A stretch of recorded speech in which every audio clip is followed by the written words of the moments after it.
오늘 말씀은 마태복음 9장 9절로부터 17절까지 말씀입니다. 우리 함께 읽겠습니다. 예수께서 거기서 떠나 지나가시다가 마태라 하는 사람이 세관에 앉은 것을 보시고 이르시되 나를 좇으라 하시니 일어나 좇으니라. 예수께서 마태의 집에서 앉아 음식을 잡수실 때에 많은 세리와 죄인들이 와서 예수와 그 제자들과 함께 앉았더니 바리새인들이 보고 그 제자들에게 이르되 어찌하여 너희 선생은 세리와 죄인들과 함께 잡수시느냐? 예수께서 들으시고 이르시되 건강한 자에게는 의원이 쓸데없고 병든 자에게라야 쓸데있느니라. 너희는 가서 내가 긍휼을 원하고 제사를 원치 아니하노라 하신 뜻이 무엇인지 배우라. 내가 의인을 부르러 온 것이 아니요 죄인을 부르러 왔노라. 그때 요한의 제자들이 예수께 나와 가로되 우리와 바리새인들은 금식하는데 어찌하여 당신의 제자들은 금식하지 아니하나이까? 예수께서 저희에게 이르시되 혼인집 손님들이 신랑과 함께 있을 동안에 슬퍼할 수 있느뇨. 그러나 신랑을 빼앗긴 날이 이르리니 그때에는 금식할 것이니라. 생배 조각을 낡은 옷에 붙이는 자가 없나니 이는 기운 것이 그 옷을 당기어 헤어짐이 더하게 되며 새 포도주를 낡은 가죽 부대에 넣지 아니하나니 그렇게 하면 부대가 터져 포도주도 터지고 쏟아지고 부대도 버리게 됨이라. 새 포도주는 새 부대에 넣어야 둘이 다 보존되느니라. 아멘. 네, 오늘은 이제 마태를 부르시는 장면이 나오죠. 마태는 세리입니다. 직업이 세리죠. 그러니까 우리가 세리라 그러면은 뭐 세무 공무원 이렇게 생각할 수 있는데 그때 세리와 지금 세무 공무원하고는 완전히 다릅니다. 세리에게는 월급도 주어지지 않았다라고 이렇게 얘기해요. 그러니까 이제 지금 이스라엘이 로마의 식민지잖아요. 로마의 식민지로 있는데 이 식민지로 있을 동안에 세금을 걷어들여야 되는데 세금을 걷어들일 때에 로마 사람이 와서 세금을 걷었느냐? 그렇지 않아요. 바로 이스라엘 유대 동족이 세금을 걷도록 했습니다. 그러니까 더 정확하게 얘기하면 직업이 세리 뭐 이렇게 얘기하는 것보다 우리말로 얘기하면 앞잡이 뭐 이렇게 얘기하면 됩니다. 일제의 앞잡이 뭐 이렇게 얘기하잖아요. 우리 그런 것처럼 로마의 앞잡이가 세리예요. 그러니까 그 같은 민족이지만 민족적 감정이 아주 안 좋은 거죠. 예. 그래가지고 얼만큼 세리가 착취하느냐에 따라서 자기 월급이 결정되는 거니까. 네. 그러니까 내야 되는 세금은 정해져 있고 그러면 자기가 뭐 흙 퍼다가 세금 내는 건 아니잖아요.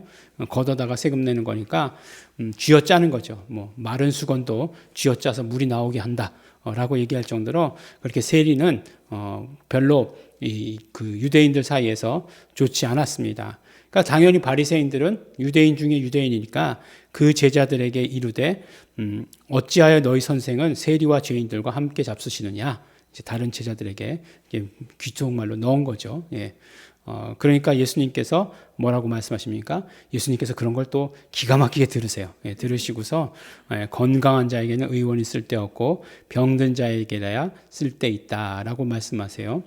그리고 예수님께서는 의인을 부르러 온 것이 아니요 죄인을 부르러 왔다라고 이렇게 말씀하십니다. 우리가 주일 말씀 가운데 이제 성령님에 대해서 이렇게 말씀을 배웠는데 예수님은 모든 인류에게 다 찾아오셨어요. 그렇죠?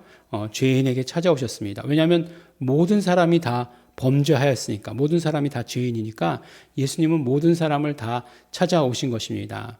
그러나 성령님은 그렇지 않아요. 성령님은 모든 사람에게 다 임하시지 않습니다. 예수 믿는 자에게만 임하세요. 예, 그분이 예수 믿는 자에게만 임하시는 분이 성령님이십니다.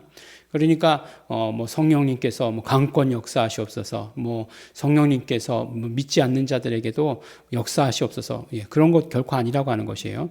물론 뭐 성령님의 의도와 뜻이 있으셔서 어떤 역사가 있을 수는 있지만 그렇지만 성령이 임재하시는 것, 보혜사 성령님께서 내주하시는 것은 믿는 사람에게만 내주하실 수 있다라고 하는 사실을 우리 분명하게 알아야 합니다. 그래서 예수님께서는 우리 모든 사람의 죄인을 부르러 오신 분이시다. 그러니까 바리새인들은 뭐 조금 죄인이고 마태는 세리는 더 큰 죄인이다라고 이렇게 생각한 거죠. 예. 그러니까 뭐 교도소에 앉아가지고 너는 더 큰 죄인이고 너는 조금 죄인이고 뭐 이렇게 얘기하는 것과 마찬가지다라고 얘기하는 거예요. 그러나 조금 죄인이고 큰 죄인이고가 없다라고 이렇게 말씀하시는 것입니다. 바로 예수님께서 죄인을 부르러 오셨다라고 하는 사실을 선포를 하셨죠. 그 다음에 보니까 이제 요한의 제자들이 예수님께 나와서 또 질문하죠. 조금 전에는 이제 바리새인들이 쏙닥쏙닥 했던 거고, 이번에는 요한의 제자들이 나왔어요. 그러면 우리 생각에는 바리새인들이 질문하면 더 막 그냥 귀찮은 듯이 말씀하시고 요한의 제자들이니까 친절하게 대답해 줘야지 뭐 이렇게 생각할 수도 있지 않겠습니까? 예수님은 뭐 그러지는 않으셨던 것 같아요. 요한의 제자들에게도 할 말씀은 다 하시죠. 그래서 보니까 왜 금식하지 않느냐라고 얘기하는 거죠. 그러니까 어떤 면으로 이야기하면 예수님께서 이야기하신 것은, 그러니까 요한의 제자들은 나와서 왜 어떤 그런 율법 이런 것들의 기존 어떤 그런 트래디션 이런 것들을 따르지 않느냐라고 하는 것을 이야기한 것이에요. 그렇지만 예수님께서는 뭐라고 말씀하십니까? 그 유명한 말씀, 새 포도주를 낡은 부대에 넣지 않는다. 그러니까 생배 조각을 낡은 옷에 붙이지 않고, 그 다음에 새 포도주를 낡은 가죽 부대에 넣지 않는다. 새 포도주는 새 부대에 넣어야 된다라고 이렇게 말씀하십니다. 근데 이게 이제 참 이게 말씀의 그런 가치가 땅에 떨어진 게 뭐냐면, 이 선거 때만 되면 이렇게 얘기하잖아요. 그래서 선거 때 이 메시지는 뭐예요? 날 뽑아라 이거 아니에요? 날 뽑아라. 내가 새 포도주인지 새 부대인지 하여간 날 뽑아라. 날 뽑으면 모든 걸 다 바꾸겠다. 이렇게 얘기하는 거잖아요. 근데 원래 그런 뜻인가요? 그런 뜻이 아니죠.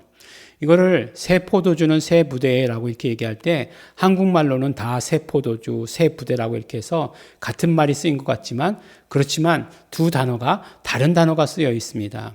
그러니까 새롭다라고 얘기할 때 두 가지의 헬라어가 있어요. 하나는 네오스라고 하는 헬라어가 있고 하나는 카이노스라고 하는 말이 있습니다. 그러니까 네오스는 뭐죠? 네오 무슨 이즘 그래가지고 네오라고 하는 것은 뉴라고 하는 것이죠. 뉴. 그러니까 시간적으로 새로운 것을 말하는 거예요. 그러니까 뭐 새해가 되었다라고 얘기할 때 뉴 이어 할 때 네오스인 거죠. 그렇지만 카이노스는 새거는 새건데 뭐냐면 완전히 본질적으로 새거인 것을 말하는 거예요. 본질적으로 바뀐 새거인 것을 말씀하는 것입니다. 그러니까 새 포도주는 새 부대에 넣어라라고 하는 것은 뭐 어떤 새로운 생활 양식은 새로운 부대에 담겨야 된다. 이렇게 얘기하는 것처럼 보이지만, 그러나 완전히 새 부대라고 하는 것은 본질적인 변화를 말씀하는 거예요. 우리가 어떤 그 본질적인 변화, 그러니까 그동안 율법이 따라오던 대로 하는 것, 그대로를 가지고는 우리가 변화될 수 없다. 새 부대가 될 수 없다. 새 부대라고 하는 것은 결국 그 본질적인 변화가 있어야 되고, 그 본질적인 변화가 새 포도주를 담을 수 있다라고 이렇게 말씀하십니다. 새 포도주 뭘까요? 새로운 포도주. 우리가 다 아는 그런 것이겠죠. 뭐 복음이라고 얘기할 수도 있겠고, 그 다음에 뭐 말씀이라고 얘기할 수도 있겠고, 진리라고 말할 수도 있겠죠.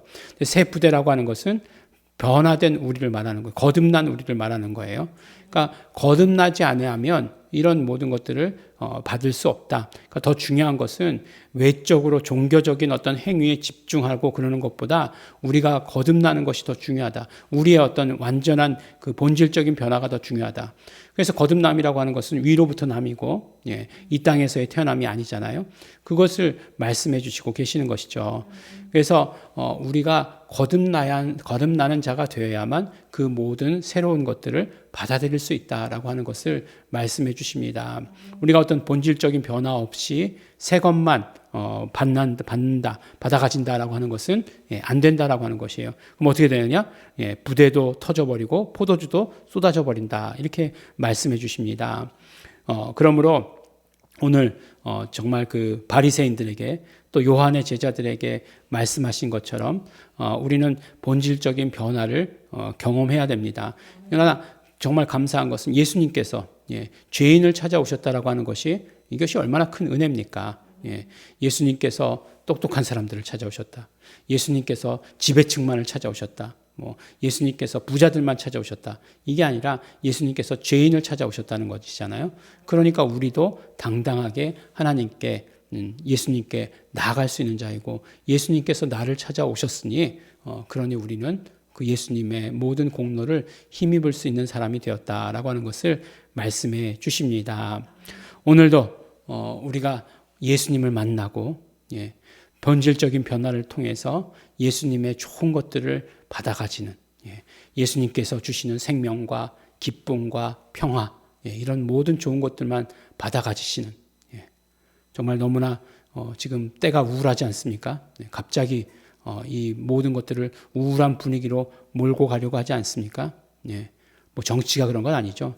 이 악한 것들이 이 뒤에서 그렇게 몰고 가려고 하고 있습니다.